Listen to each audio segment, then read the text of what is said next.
सलूम्बर विधानसभा कहें या राजस्थान कहें, पूरे राजस्थान से शुरुआत करते हैं, फिर अपन दक्षिण राजस्थान और सलूम्बर तक आते हैं। बिल्कुल। इस बार आप देख रहे होंगे कि पूरे राजस्थान में पहले जैसे भाजपा और कांग्रेस की टक्कर होती थी, लेकिन चुनाव इस दौर तक पहुंच गया, पर अभी तक दोनों पार्टियों की टक्कर नज़र नहीं आ रही है।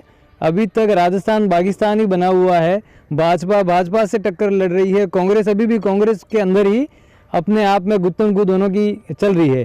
तो ऐसे में आप देखेंगे पूरे राजस्थान, फिर हम दक्षिण राजस्थान लेते हैं या सलूम्बर रखें, अभी तक मतदाता हर जगह, एक वर्ड को मैं यूज़ कर रहा हूँ, आप स्वयं भी महसूस करेंगे, कंफ्यूज।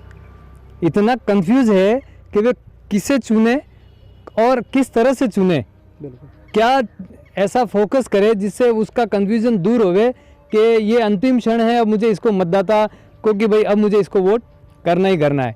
जहाँ एक तरफ मतदाता केंद्र को देखकर कहीं न कहीं विवश होता है, मोदी जी की स्कीम्स या मोदी जी का एक जो विज़न है और एक उनका जो हिंदुत्व कार्ड है, वो कहीं न कहीं स्पेशल राजस्थान, गुजरात, मध्य प्रदेश, ये जो क्षेत्र जुड़ा हुआ है गुजरात से, वो अधिकतर प्रभावी हमेशा होता है और उसका इफेक्ट दक्षिण राजस्थान में भी आता है।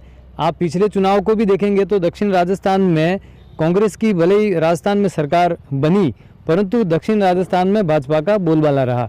उसका कारण यही है कि हमारा जो ये दक्षिणवर्ती क्षेत्र है कहीं न कहीं गुजरात से प्रभावित रहता है, मोदी जी की विचारधारा से उसका प्रभाव यहाँ आता है। फिर कन्फ्यूजन का कारण मैं जो कह रहा हूँ कि एक तरफ वो विचारधारा, फिर यहाँ राजस्थान में अशोक गहलोत का जो कार्यकाल रहा पिछले कुछ समय से, उनकी कल्याणकारी योजनाएं, जिले बनाना, नए नए विकास के मॉडल देना और जनता से सीधे जुड़े हुए चिरंजीवी योजना हो या ऐसी जो स्कीम्स जो सीधी पब्लिक से जुड़ी हुई थी, उन स्कीम्स ने कहीं न कहीं जनता को सोचने पर मजबूर किया है कि इस बार कहीं न कहीं राजस्थान में गहलोत का सुशासन और मोदी जी का प्रभाव, दोनों के बीच में अभी भी जनता जो है वो कहीं न कहीं कंफ्यूज नज़र आ रही है। दीपावली का ये पर्व जो है अब पूर्ण हो चुका है लगभग। अब जो है तस्वीर बहुत जल्द सामने आएगी कि अब सत्ता की गलियारों से उभर कर कौन शिखर पर जाने वाला है। मोदी और गहलोत के जो विकास कार्य और उनके जो भी योजनाएं हैं, उन नज़रिए में सलूम्बर क्षेत्र कैसे देखता है अपने आप को?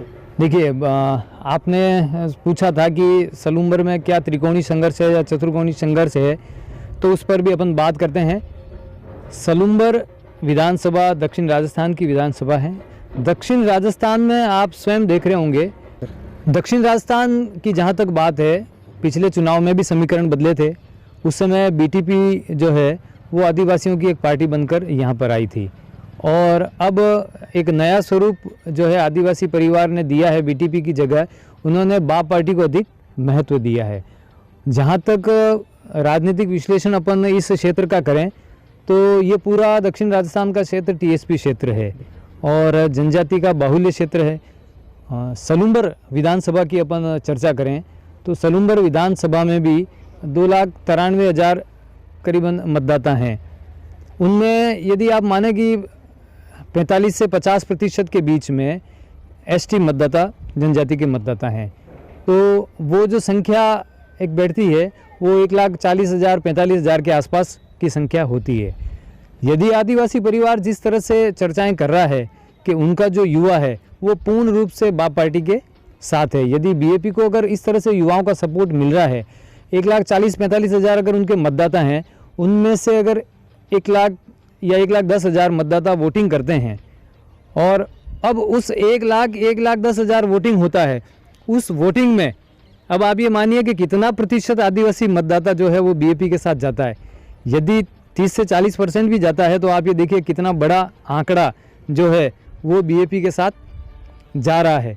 क्योंकि खेरवाड़ा की अपन बात करें तो खेरवाड़ा में भी आप देखिए कि एक्शन जैसे पद के एक कर्मचारी ने नौकरी छोड़कर बाप पार्टी का दामन थामा और चुनाव लड़ना, तो कहीं न कहीं जाति समीकरण उनको कहीं न कहीं मिल रहे हैं।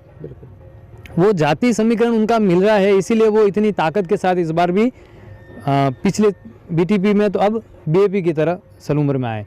तो ये तो हो गया जाति समीकरण के अनुसार। फिर हम बात करें कि यहाँ टक्कर किस तरह से रहेगी रघुवीर मीणा और अमृतलाल मीणा। दोनों राष्ट्रीय दल के दोनों ही प्रभावी।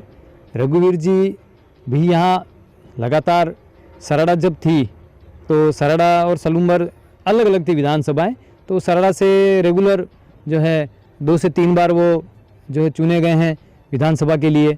फिर सलूम्बर और सरड़ा एक हुई तो उस समय भी रघुवीर जी चुनाव जीते थे और 2 बार अमृतलाल जी ही उनके सामने उस समय हारे थे।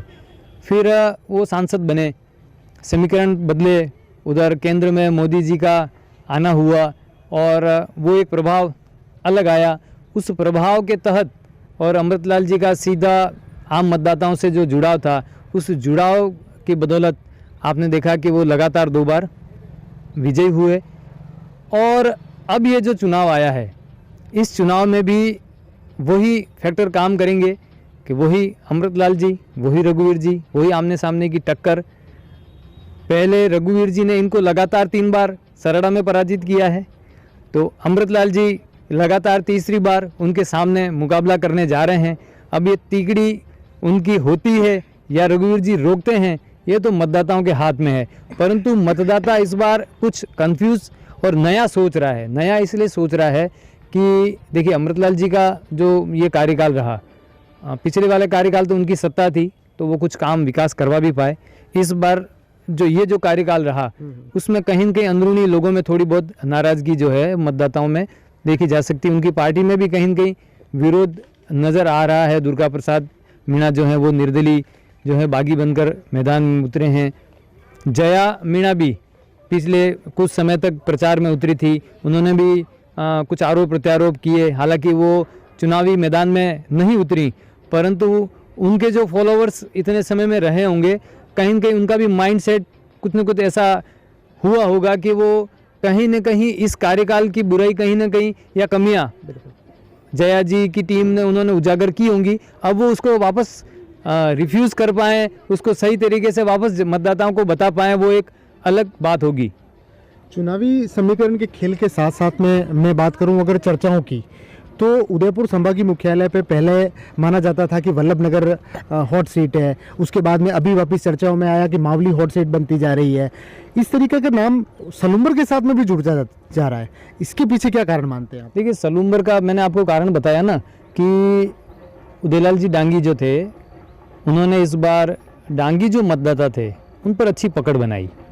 पिछली बार जो उन्होंने चुनाव लड़ा था उस समय भी वे अच्छे वोट लाए थे और सेकंड स्थान पर वल्लभनगर में वो रहे थे। इस बार सभी को पता है कि जया मीणा जो थी उनका उदयलाल जी से संपर्क अच्छा था। कहीं न कहीं यदि उदयलाल जी का टिकट अगर वल्लभनगर से कटता तो जया मीणा निश्चित रूप से यहाँ उम्मीदवार हो सकती थी, ऐसा मेरा अनुमान है। और एक माहौल वहीं से तैयार हो गया। ये जो हॉट सीट बनना शुरू हुई है ना, ये वास्तव में मावली और वल्लभनगर, फिर वल्लभनगर के बाद इस तरह का जो थीम उदयलाल जी ने यहाँ दिया तो वो एक चार्मिंग पैदा हुआ कि हाँ यहाँ भी जो है वो नए प्रत्याशी तीसरे दल के रूप में, क्योंकि वो कहीं न कहीं उस समय आरएलपी के सपोर्टेड थे। और पिछले 2 रोज़ पूर्व हनुमान बेनीवाल जी का बयान भी आया था। हनुमान बेनीवाल जी ने कहा कि मेरी मेवाड़ में 15 सीटें उदयलाल जी ने खराब की हैं, तो वो 15 सीटों में हो सकता है वो सलूम्बर भी हो, ऐसा अपन कयास लगाए सकते हैं। और हॉट सीट होने का कारण यही रहा। एक दूसरा कारण ये भी रहा कि अब राजनीतिक महत्वाकांक्षाएं धीरे धीरे बढ़ती जा रही हैं, लोग राजनीति के प्रति जागरूक भी हुए और राजनीति में रुचि भी अब बढ़ी है। फिर उसके पश्चात आप देखेंगे ये दौर सोशल मीडिया का आया, तो सोशल मीडिया एक ऐसा प्लेटफॉर्म हो गया जो राजनीति चमकाने के लिए, राजनीति को खड़ा करने के लिए एक माध्यम बन गया। तो हर व्यक्ति अब वो सोशल मीडिया के माध्यम से तुरंत प्रभावी होकर इस मैदान में उतरना चाहता है। और अब राजस्थान का ये जो दक्षिण क्षेत्र है, बाप पार्टी आई, बीटीपी आई, तो इनको रिजल्ट भी मिलने लगे।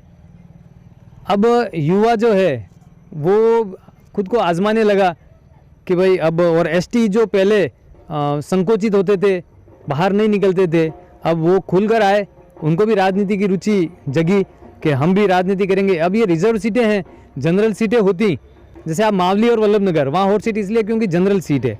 और जनरल सीट के बाद आप देखिए सबसे ज़्यादा सलूम्बर एक त्रिकोणी संघर्ष लेकर आया है और चतुर्वी संघर्ष हो गया, मतलब 4 जने हो गए मैदान में।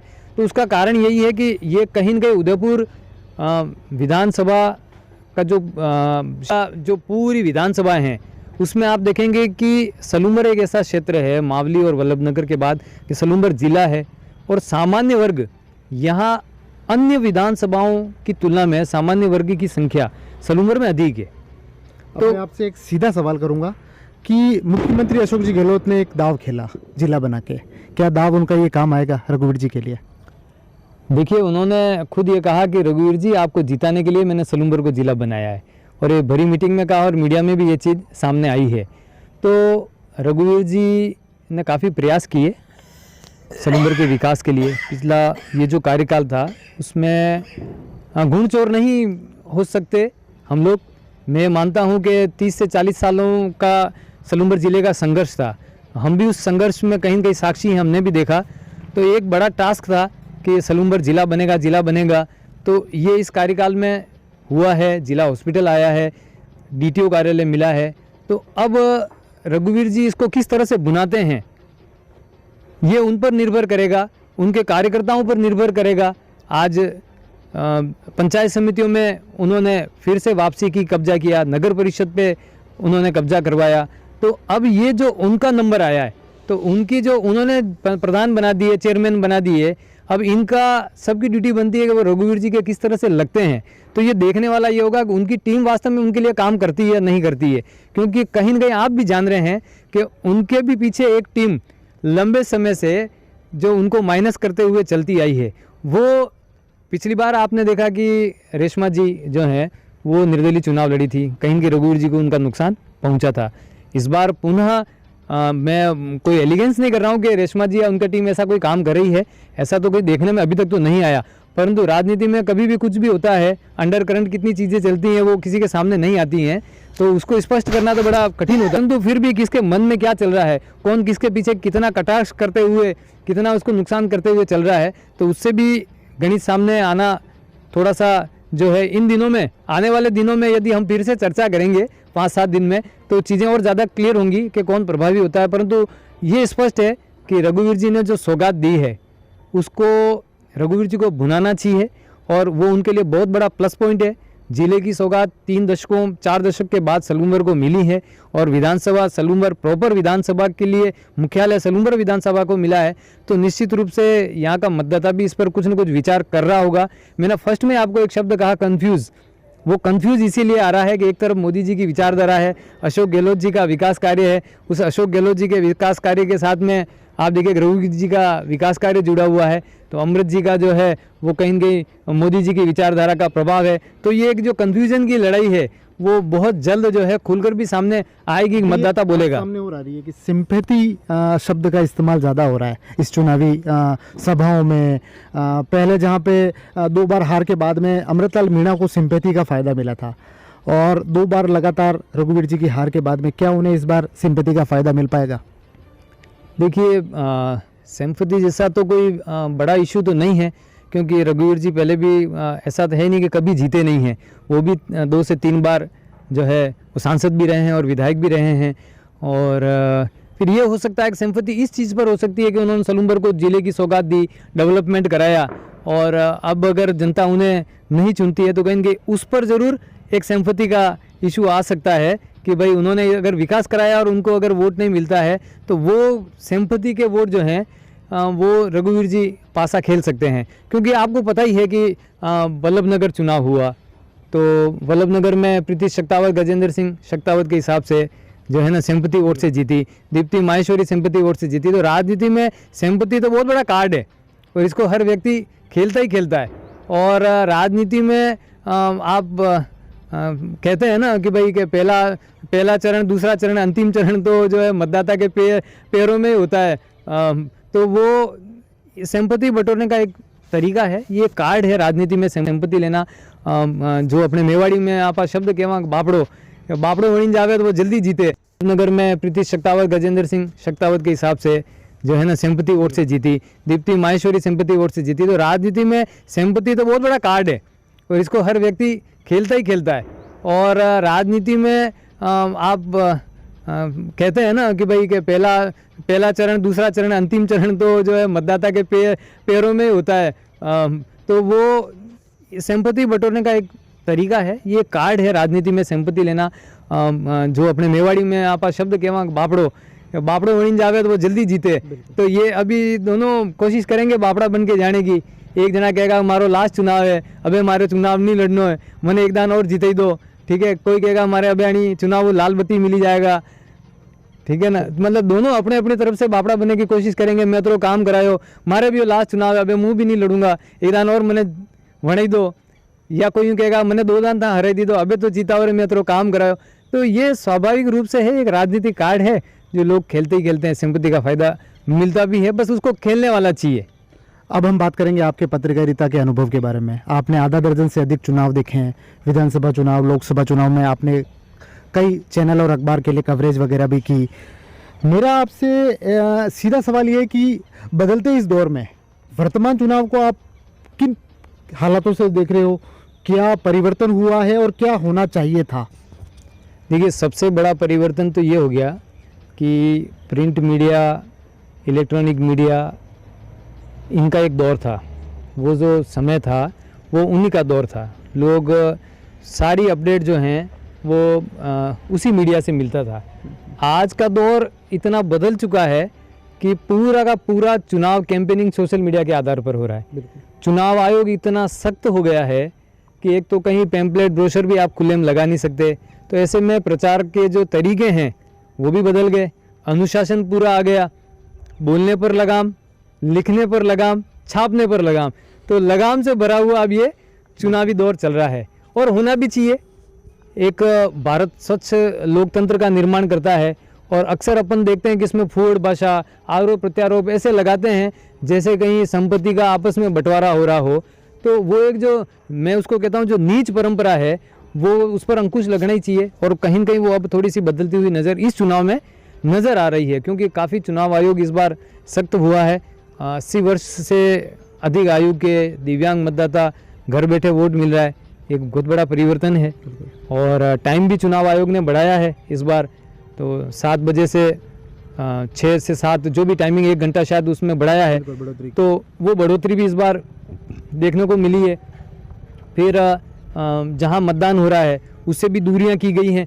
तो ये जो नई चीज़ें हैं ये कहीं न कहीं इस चुनाव को नया बना रही हैं।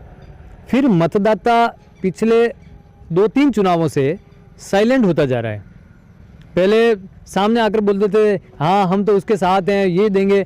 अब 1 या 2% लोग हैं जो भावुकतावश कहीं कैमरे के सामने, मीडिया के सामने आकर ये बोलते हैं कि हम उसको वोट देने वाले हैं।